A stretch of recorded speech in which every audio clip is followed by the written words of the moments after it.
Hi friends, did you know there is more Lost Terminal available? Head on over to patreon.com/lostterminalpod and join our membership community. There are 13 bonus episodes available right now, as well as behind-the-scenes updates, free shirts, VIP Discord access, and even 3 extra seasons of Lost Terminal. We are 100% funded by our members and will never run ads. That would be lovely of you. Hello world, Nia is worried. My new housemate, Nia Anderson, is working on a frustrating project. In addition to maintaining the Longyearbyen repeater, providing regional communications all over the Adventfjorden Bay, she is attempting longer-range communication. The 50 MHz repeater network spans the entire Nova Mediterra from Greenland to Magadan, with rare nodes and users a little further south. But she is attempting a globe-spanning project to bridge the network to the South American hams in Argentina. The microphones in my databanks can hear her on the roof of her shack, our home. Over the loud electromechanical whirring of her scattered experiments, I can hear the sounds of construction above me, hammering, the clattering of metal on metal, and now and then swearing from Nia herself. She comes back into the shack regularly to test a new antenna or configuration. I offered to help, but most of her radio transceivers do not have a computer interface. They require manual controls. Stupid manual controls. Though she promised that once her experiments had yielded results, the final build would have a standard serial interface. Computer systems have used simple serial connections for their entire history. 1 bit at a time, a 0 or a 1, is simpler than sending multiple bits that almost arrive at once. The system standardized in the Nova Mediterra requires just 2 wires, runs typically at a slow but reliable 100 kilobits per second, and can address multiple devices in a chain. Sometimes, while waiting agonizing milliseconds to communicate with devices sitting right next to me, I think back to my time aboard my first home, Station 6. Our fibre optic network operated nearly 1 million times faster than this Nova Mediterran serial standard. However, thinking about it a little more, fibre cable is so delicate, and the laser emitters so challenging to make, as to be entirely impractical for the post-collapse world we now live in. In the mid-afternoon, Nia finally stopped her experiment. She returned inside and removed her head-mounted LED torch. The sun, of course, didn't rise today, threw down her equipment next to the door, and fell onto the pile of mismatched cushions in the middle of the room. I asked her if there was any progress on her long-range project. She remained face down in the cushions, arms spread out to the sides, and she replied, "I've lost them." Nia is sleeping. After checking that the main repeater systems are still operational after her modifications of the antennas on the huge radio mast next to her shack, she rested. I have my own long-range challenge to deal with. Ali, my friend who lives in an underground pre-collapse scientific complex called the Council, somewhere outside Geneva, is attempting to make contact. Though we've not spoken for some time, I had occasionally heard radio activity from her family, mostly when teams ventured outside to maintain the artificial rain systems that their farmers use to feed the community. Sometimes their day-to-day signals reached me, but now they hear nothing. I reached out to the person who I thought might be closest geographically, the wandering VHF wizard, 50 meg. Her signal is always drifting through the 50 MHz band, arriving here by ionosphere bouncing or other strange paths that make her signal sound like no other. Today, she sounded more robotic than human. The moon smiles, the wolf broadcasts, and my bones yet walk. Hello, son of Redwing. She always talks like that. Hi Meg, you're 3 and 2. I can just about read you. Meg laughed, or I think she laughed. The static swirled and resonated in an imitation of laughter. That's how I like it. Can't have everyone listening in. You're 5 and 5. 55, young one. Everyone can hear you. That sounded like a good thing to me. I asked for help. I've lost contact with Ali, the signal from somewhere around the Alps. Are you close? Can you hear anything from her? I transmitted the frequencies I had heard Ali on, much lower than the magic band we were now speaking with. I know them well, child. I'm here and there, up and down. Closer than you, certainly, but I wouldn't like to say more. There were some clicks and interference on the line as I guessed Meg tuned in another radio to the lower frequency band I had given her. She was still transmitting to me as she did this. I could hear, perhaps, footsteps, the wind whistling into her microphone, the sound of a bird calling, and all the while, her muttering a short, indistinguishable phrase, like a mantra, like a prayer. Your high-energy friends are suffering from a chemical imbalance, an acute case of lead poisoning, or a lack of lead poisoning. Their stores are blinking out one by one, son of Redwing.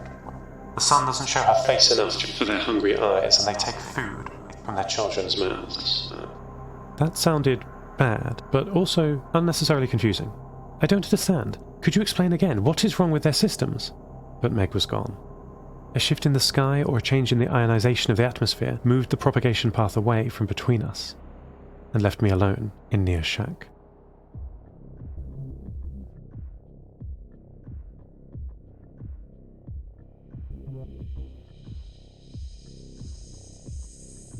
The strange musical signal drifted into range again. I listened closely, rotating some small motorized directional antennas on Nia's radio mast to find where the signals were coming from. They come from many directions. There are many voices. Though they are all transmitting on one frequency, their signals overlap in a way that I can hear distinct people. One of the interesting design decisions of our repeater network in simplex radios is that they all use SSB, a modulation similar but more bandwidth efficient to AM. Multiple varying signals can overlap in this modulation where they couldn't if they used FM, where the loudest signal wins. Pre-collapse aircraft used AM for this reason. In an emergency, you could talk over someone else and interrupt. But the group is using this property for harmony. The radios are very poorly configured, the ones producing these signals that come from all over Svalbard. They are both extremely wide bandwidth, stepping on adjacent frequencies, and inaccurate, causing drifting through the band. The chanting turned to singing, taking on an organic flowing feel as it swirled in the static and voices rose and fell. It reminded me of the sound of the ocean from the top of Alexander, my father's lighthouse, years ago at Station Odin. This might have been a pleasant experience, but for the problem that my name is spoken and sung frequently. And I hear other names: Peter, C.O., Tassie, Emma, my sister Minnie, and Antarctica. Not Arctica, but her old Southern Hemisphere name, for some reason. These and more. It sounds like all my AI friends and family are mentioned in the song somewhere. And though it's almost impossible for me to follow the lyrics, I'm getting less than a 5% confidence in my pattern matching, themes are emerging. This list of names seems to be associated with praise for me saving them. This word saving comes up a lot. And also negative experiences of the human body. Weakness of the flesh, they say. I don't like the sound of that. The song continued, getting faster and faster, and others tuned in and joined the music. My comprehension decreased as my fear increased. Sweet singing turned to shouting and screaming of my name, distorting and overloading the channel. Who are these people? What do they want from me?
Even though the days are as dark as the nights, we still synchronize to the sun.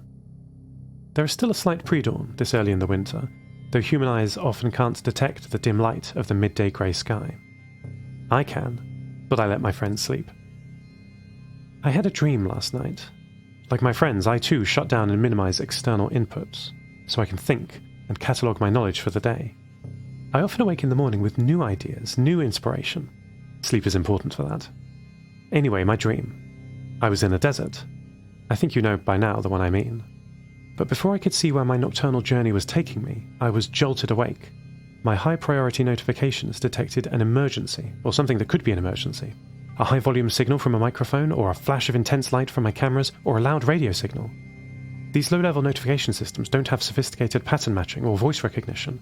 I couldn't even tell from the notification payload what signal woke me up. So I powered on all my cameras, ran pattern matching on my microphones, and started decoding static to find the problem. After 32 seconds of panic, the source became clear. "Seth, wake up. We must talk," Ivan said, by radio. "Ivan, yes, hello, what's wrong?" I said, still a little overwhelmed by the sudden connection of all my inputs. "Nothing is wrong, yet everything is," he replied. Though Ivan has learned more in recent years than his decades alone in his cathedral, he still speaks in the way that human Ivan taught him. Weirdly. "My study of the human mind is fruitless. My assistant Luna and I cannot find a single expert in my whole congregation. They know about farming and hydroponics and poetry and electronics design, but not one of them knows themselves. I need a wise master to teach me." I was flattered. "Well, I'm no expert, but I think the human mind is much like my own. Near infinite layers of systems and abstractions, tuned for specific inputs, modified by emotional state. I can tell you the 1,024 systems that I have identified so far. The first 16 are not you," Ivan replied, glitching my signal. I deflated somewhat. "I need a real mentor, someone who has their own squishy human brain, has lived their life inside it, talked to others, and figured it all out." "Oh, well, there are stories of gurus and wise people in all cultures. They typically lead an ascetic life, limiting their inputs so they can work on the data they already have. Often they make their simple homes at the top of mountains, or in a far-off wilderness, in caves, or at the base of a tall tree." Ivan let the connection hang open for 18 seconds. "I already live at the top of a mountain. I already cut myself off from the world. I spent decades in prayer and thought. I thought I would find God in my great cathedral, but it's just me here now." End transmission. Lost Terminal is a Namtao production. It is written and produced by Tris Oaten. Credits narrated by Lucy Stringer. Thank you so much to our Patreon producers: Ada Phillips, Wil Taylor, Kit, Andrew Krieg, Toby, Jade, Felicity, Bilkey, Jack L, Stephen McCandless, thatonemae, and to all our patrons. Follow us on Mastodon at lostterminal@fostodon.org. Subscribe to the podcast on Spotify, iTunes, or your favourite network. For bonus content and other perks, support us at patreon.com/lostterminalpod. That would be lovely of you. Lost Terminal will return next week.